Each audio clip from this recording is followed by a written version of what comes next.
I welcome you all my dear students to my channel Ingenious Study। आज हम पढ़ने वाले student chapter number 9 the adventure of the blue diamond. इस chapter को तो मैंने सारा का सारा एक्सप्लेन कर दिया है हिंदी में स्टूडेंट, है ना। तो आज हम क्या करने वाले, इसके जितने क्वेश्चन आंसर है, रीडिंग कॉम्प्रिहेंशन वाला जो पोर्सन है स्टूडेंट, माय वर्ड बैंक जो है स्टूडेंट, है ना, माय वर्ड बैंक, और जो लर्निंग ग्रामर है ना, लर्निंग ग्रामर, वो सारी चीज़ें बिल्कुल कॉन्सेप्चुअली हम डील करने वाले हैं। ठीक है स्टूडेंट, तो ठीक है, देख लेते हैं, स्टार्ट करते हैं। ओके स्टूडेंट, तो सबसे पहले देख लेते हैं रीडिंग कॉम्प्रिहेंशन में जो law, let's go easy first, है ना। तो चूज द करेक्ट ऑप्शन वाले जो सवाल है, पहला सवाल क्या है, who is the narrator of the story. Narrator का मतलब क्या होता है, जो आपको स्टोरी सुनाते हैं ना। नरेट करना मतलब सुनाना किसी को, है ना।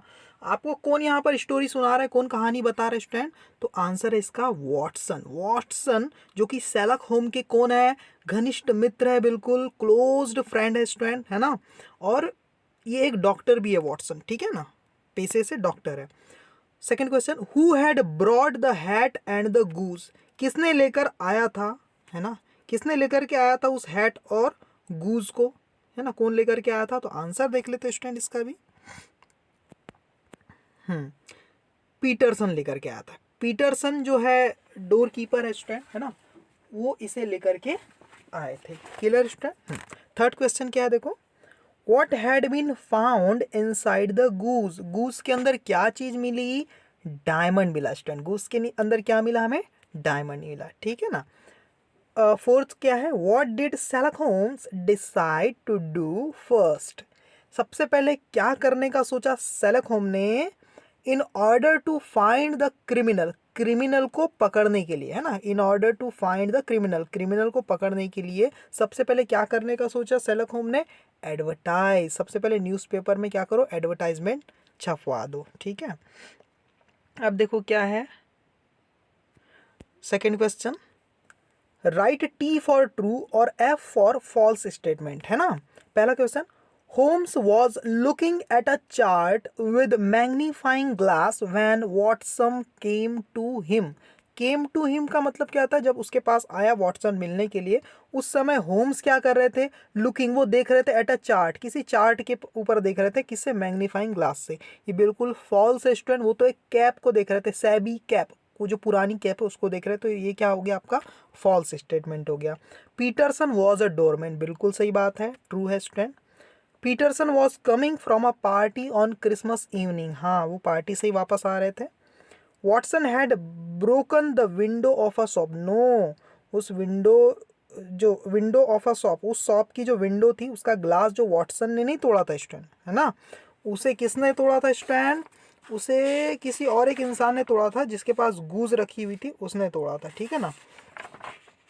ठीक है, शायद वो हेनरी बेकर रहे होगे, मिस्टर हेनरी बेकर, ठीक है। तो यहाँ पर ये हो जाएगा आपका फॉल्स, ठीक है, वॉटसन ने नहीं तोड़ा था। फिर क्या है, अ स्टेप हेड में शॉर्ट आंसर क्वेश्चन, ठीक है। तो चलो शॉर्ट आंसर क्वेश्चन की तरफ लेकर के चलते हैं हम आपको। ये आ गया आपके शॉर्ट आंसर क्वेश्चन, ठीक है ना, स्क्रीनशॉट ले लीजिए आप। पहला क्या, what was Sherlock Holmes doing when Watson called on him 2 days after Christmas, है ना। देखो, what was Sherlock home doing, Sherlock home क्या कर रहे थे, when Watson called on him 2 days after Christmas, है ना। जब वॉटसन ने उन्हें कॉल्ड ऑन हिम, है ना, जब वॉटसन के बुलाने पर वो गए थे उसके पास, तो वो शेरलॉक होम क्या कर रहे थे उस टाइम, तो आंसर देखो, he was looking at a very SEBI hat, एक बहुत पुरानी, सैबी मतलब पुरानी हैट की तरफ देख रहे थे, थ्रू हिज मैग्नीफाइंग ग्लास, अपने मैग्नीफाइंग ग्लास से, लेंस से। मैग्नीफाइंग का मतलब जो छोटी चीज को बड़ा करके दिखाता है, ऐसे लेंस को क्या बोलते हैं, मैग्नीफाइंग लेंस, ठीक है। Second, who was Watson, Watson कौन है, how was he related to Sherlock होम, और ये शेरलॉक होम से कैसे कनेक्टेड है, कैसे रिलेटेड है, तो आंसर देखो, Watson was a doctor by profession, Watson कौन थे, एक डॉक्टर थे प्रोफेशन से। He was the closest friend of Sherlock Holmes, है ना, और ये शेरलॉक होम के एक घनिष्ठ मित्र थे, ठीक है ना, स्टोरी में। What had been found inside the goose and who found it, goose के अंदर क्या चीज पाई गई और किसने इस चीज को पाया, सबसे पहले किसे मिली ये चीज, तो आंसर देखो, a blue diamond was found inside the goose, goose के अंदर एक ब्लू डायमंड मिला बाय पीटरसन, किसके द्वारा प्राप्त किया गया, ये पीटरसन के द्वारा, पीटरसन को ये चीज मिली, ठीक है। हाँ,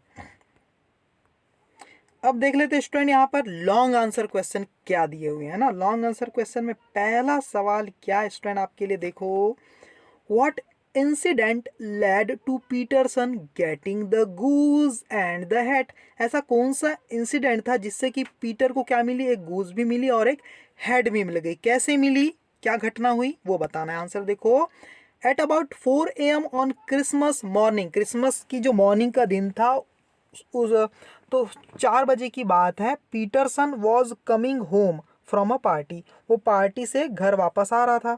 van in front of him, और तभी उसके सामने a tall man carrying a white goose, एक टॉल मैन था जो कि अपने साथ एक गुज लेकर के चल रहा था वाइट वाली, वॉज वॉकिंग अलोंग अलोंग, मतलब वो भी उसके साथ वॉक कर रहा था, चल रहा था। And a little group of tug attacked him, और कुछ छोटे से ग्रुप ने, डाकुओं के, लुटेरों के, है ना, थग्स, है ना, अटैक कर दिया उस इंसान के पर, है ना, in order to stole the goose, उस गूस को चुराने के लिए। And when they saw Peterson, और जब उन थग्स लोगों ने पीटरसन को देखा इन डोरमेंस यूनिफॉर्म, डोरमेन की यूनिफॉर्म में, तो all of them ran off, सारे के सारे वहाँ से भाग गए। और फिर क्या हो गया, Peterson picked up the hat and the goose, और वहीं पर वो छोड़ के भाग गए थे हैट और गूस, तो वहाँ से पीटरसन ने उसे पिक कर लिया।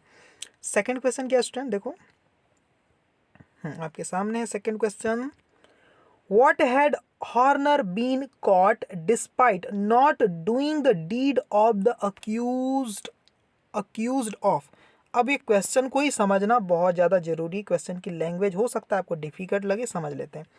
How had Horner been caught, Horner को कैसे पकड़ा गया, है ना। How had Horner been caught, caught को कैसे पकड़ा गया था, डिस्पाइट, किसकी, किस चीज़ के बावजूद, not doing the deed, deed का मतलब होता है कोई काम, एक्ट, बिना कोई एक्ट किए, ही वॉज अक्यूज्ड ऑफ, जिसके लिए उसे आरोप लगाया गया था। देखो, जिस चीज के लिए हॉर्नर को आरोप लगाया था उसने वो किया भी नहीं था, उसको किया भी नहीं था, उसके बावजूद भी, डिस्पाइट, उसे कैसे पकड़ा गया, ये सवाल है स्टूडेंट। जिस चीज के लिए उसे आरोप लगाया गया था हॉर्नर को, वो तो काम उसने किया नहीं था, नॉट डूइंग द डीड, उस एक्ट को किया नहीं था, उसके बावजूद भी, डिस्पाइट, तो उसके बावजूद भी उसे कैसे ये आरोप लगाया, पकड़ा गया। आंसर देख लेते स्टूडेंट, क्या प्लानिंग बनाई गई उसे पकड़ने के लिए, जबकि उसने तो कुछ किया ही नहीं था। आंसर देखो, James Ryder an attendant at the hotel, है ना, जेम्स राइडर कौन थे, अटेंडेंट थे होटल के, एंड जो रिसेप्शनिस्ट होते हैं, है ना, एंड कैथरीन कुजैक, जो कि कौन है, द कॉन्टेस, यानी क्वीन की कौन थी, मेड, क्वीन की काम करने वाली, क्वीन की हेल्पर थी। अरेंज्ड अ स्मॉल जॉब, उन्होंने एक छोटे से काम को अरेंज किया फॉर द प्लम्बर, एक प्लम्बर के लिए। और फिर क्या हुआ, John Horner to accused John, हाँ, for the plumber John Horner, किसके लिए, एक जो जो प्लम्बर है जॉन हॉर्नर, उनके लिए, टू अक्यूज्ड जॉन, ताकि वो अक्यूज कर सके, जॉन को आरोप लगा सके, ऑफ द थेफ्ट, चोरी का, of blue diamond, blue diamond की, यानी ब्लू डायमंड की चोरी का आरोप लगा सके प्लम्बर को, जिसका नाम है जॉन हॉर्नर। इसीलिए उन्होंने क्या किया, जेम्स राइडर और कैथरीन कोजैक ने एक छोटा सा जानबूझ के ज़बरदस्ती में काम निकाला प्लम्बिंग का, है ना। जब वो प्लम्बर आया तो उन्होंने उस पर चोरी का आरोप लगा दिया, उसे जेल भिजा दिया। थर्ड क्वेश्चन क्या student, what was the description of Henry Baker that Sherlock Holmes gave by looking at his hat, जो हेनरी बेकर उनकी हैट की तरफ देखकर क्या डिस्क्रिप्शन दिया, किसने, शेरलॉक होम ने, मतलब क्या चीज़ बताया उस इंसान के बारे में उसकी हैट को देख करके, तो ये आपको पूछा हुआ है। देखो third question, he described that, उन्होंने डिस्क्राइब किया, बताया कि the man had very large head, कि जो मैन है हेनरी बेकर, उनका सिर क्या है, बहुत बड़ा है। He had gone down in the world, और अभी वो समय के साथ थोड़े से पुअर हो गए, गरीब हो गए। He had just had a haircut, उन्होंने अभी अभी एक बाल भी कटवाए थे अपने। And he was not in the best of training, और अभी उनका बहुत ज़्यादा ख्याल नहीं रखा जा रहा है उनकी वाइफ के द्वारा। तो ये सारी चीज़ें यहाँ पर उन्होंने गेस कर ली कैप को देखकर हेनरी बेकर के बारे में, ठीक है ना स्टूडेंट। आगे देखो, answer the following question with reference to context, ठीक है ना। तो क्या है statement, put this advertisement in all the evening papers, इस एडवर्टाइजमेंट को जितने भी इवनिंग में जो पेपर छपने वाले वहां पर छपवा दो। Who is the speaker of this line, किसने कहा ये चीज, शेरलॉक होम ने कहा, ठीक है ना। सेकंड क्या है क्वेश्चन, हुम was the advertisement intended for, किसके लिए ये एडवर्टाइजमेंट बनाया गया था? इंटेंडेड मतलब किस इरादे से ये एडवर्टाइजमेंट छपाया गया था? आंसर देखो, it was intended for finding out mister Henry baker. Mister Henry baker का पता लगाने के लिए एडवर्टाइजमेंट निकाला गया था, ठीक है ना। अब माय वर्ड बैंक देख लेते हैं स्टूडेंट, है ना। अब देखो माय वर्ड बैंक में मैं डायरेक्ट भी आंसर आपको बता सकता हूँ। जिसको कॉन्सेप्ट नहीं समझना है, लॉजिक नहीं समझना है, जिसको सिर्फ रट ही लेना है, याद ही कर लेना है, तो वो तुरंत इस चीज़ को अभी स्क्रीनशॉट ले लीजिए। ये आंसर है पूरे यहाँ पर लिखे हुए हैं, ठीक है ना। अरे एक आंसर मैंने लिखना भूल गया कि अरे दो आंसर नहीं लिखे मैंने, कोई बात नहीं, दो आंसर मैं लिखना ही भूल गया हूँ। देखो फर्स्ट सेकंड या थर्ड मैंने लिखा नहीं, थर्ड आंसर लिख लो, the cobra slid into the room, यहाँ पर आएगा क्वाइटली, है ना, द कोबरा क्वाइटली। थर्ड में क्या लिखोगे? Quietly slid into the room, ये लिख ही नहीं पाया मैं, कोई बात नहीं।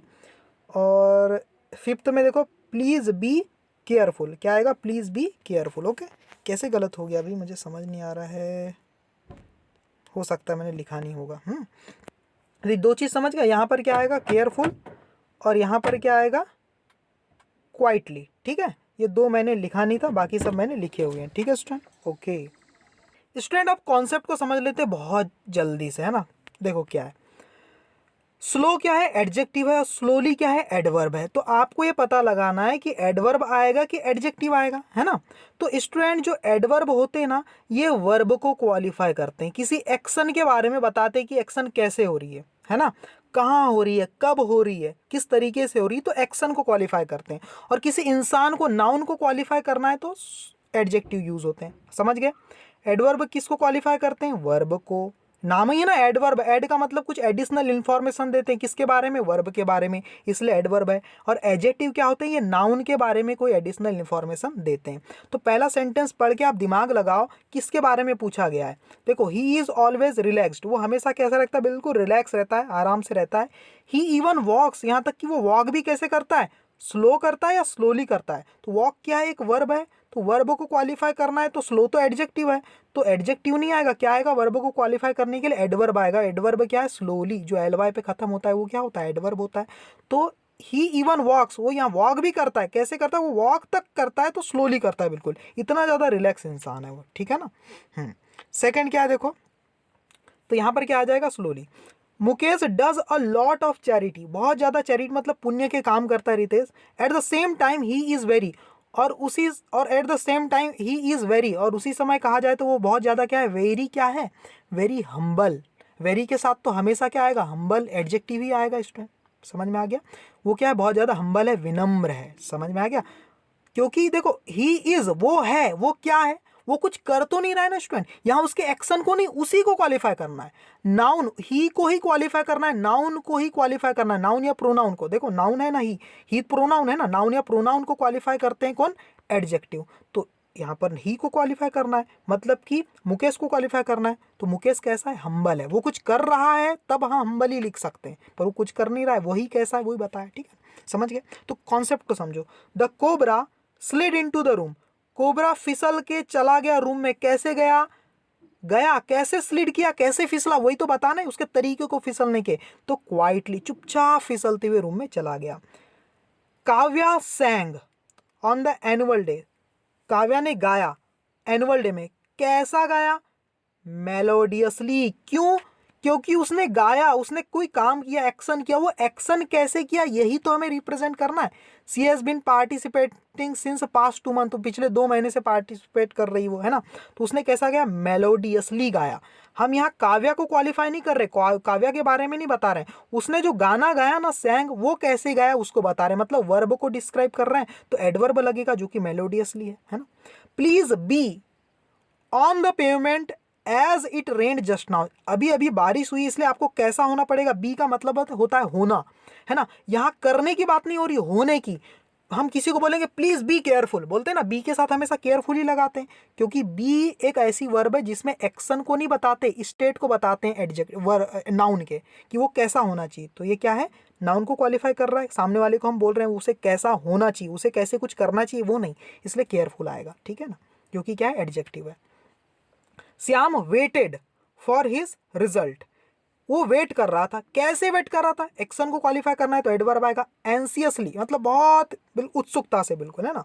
माई brother always plays music very, मेरा जो ब्रदर है हमेशा प्ले करता है म्यूजिक। कैसे प्ले करता है?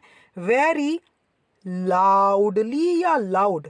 अब यहाँ पर वेरी क्या क्या very? My brother very beautiful या माई ब्रदर, मेरे ब्रदर बहुत वेरी कुछ नहीं, मेरा ब्रदर प्ले करता है म्यूजिक को वेरी लाउडली, बहुत लाउडली तरीके से, है ना। यहाँ भी वेरी आया था, यहाँ भी वेरी आया है, लेकिन यहाँ जो वेरी है ये ही के लिए आया था। ही बहुत वेरी क्या है? हम्बल है। और यहाँ पर वो प्ले करता है बहुत ज़्यादा लाउडली। समझ में आया ना स्टूडेंट? ठीक है। तो ये आंसर है, मैंने बता दिया। अब यहाँ पर है लर्निंग ग्रामर। इसमें क्या करना है आपको? कुछ भी नहीं करना है आपको, पास्ट कंटिन्यूअस फॉर्म पुट करनी। पास्ट कंटिन्यूअस फॉर्म क्या होती है आपको पता है? वॉज या वर के साथ हम लगाते हैं मेन वर्ब की आईएनजी फॉर्म, ये होता है पास्ट कंटिन्यूअस टेंस, ठीक है ना। लेकिन वॉज कहाँ लगता है, वर कहाँ लगता है? सिंगुलर सब्जेक्ट के साथ वॉज लगता है ना। आई के साथ वॉज, ही सी इट के साथ वॉज, कोई भी सिंगुलर नेम है, किसी का नाम है सिंगल, तब वॉज लगता है। और यू के साथ वर, वी के साथ वर, दे के साथ वर, और कोई प्लूरल है जैसे 4-5 लोग हैं, मैन, ये प्लूरल है, तब वर लगता है। समझ गए कॉन्सेप्ट? तो उसी हिसाब से मैंने यहाँ पर सारे आंसर आपको दे दिए हैं। 4 मैन, ज़्यादा लोग हैं इसलिए यहाँ पर क्या आएगा? Were digging. डिग की आईएनजी फॉर्म क्या हो जाएगी? डिगिंग। अंकल सैम, एक ही अंकल इसलिए क्या आएगा? वॉज। क्लोज का क्या हो जाएगा? क्लोजिंग। ही एक ही इंसान है इसलिए वॉज ड्राइंग। ड्राइंग का मतलब क्या होता है? निकालना, विदड्रॉ करना, पैसे निकालना, उनको भी ड्राइंग बोलते हैं, और बनाने को भी ड्रॉ बोलते हैं, जो ड्राइंग बनाते हैं आप। सीना वॉज स्प्रेइंग, क्या स्प्रे कर रही थी? एंटी टर्मेरिक स्प्रे, है ना, वुडन पे एंटी टर्माइट स्प्रे, है ना, कहीं पे, वुडन क्लोजेट पे, अपनी अलमारी पर। The mechanic was pumping air into the deflated tyre. Deflated मतलब जिससे हवा निकली हुई है उसको बोलते हैं डिफ्लेटेड टायर, जिसमें हवा भरी हुई उसको क्या बोलते हैं? इन्फ्लेटेड, है ना। बलून इन्फ्लेटेड होते हैं, हवा निकाल दो तो डिफ्लेटेड हो जाते हैं। तो वही है, तो कुछ नहीं करना है, बहुत ही आसान है ना। बोल दिया कौन सा टेंस आपको यूज़ करना है, पास्ट कंटिन्यूअस, इसलिए हमने कर लिया। बस दिमाग लगाना था आईएनजी फॉर्म क्या होगी और कहाँ वॉज आएगा, कहाँ वर आएगा। Clear student? अगर लेक्चर पसंद आया तो प्लीज़ आप लाइक कीजिए और कमेंट जरूर कीजिए, ठीक है। आपके लाइक और कमेंट से हमें मोटिवेशन मिलता है, ठीक है ना student. Thank you very much.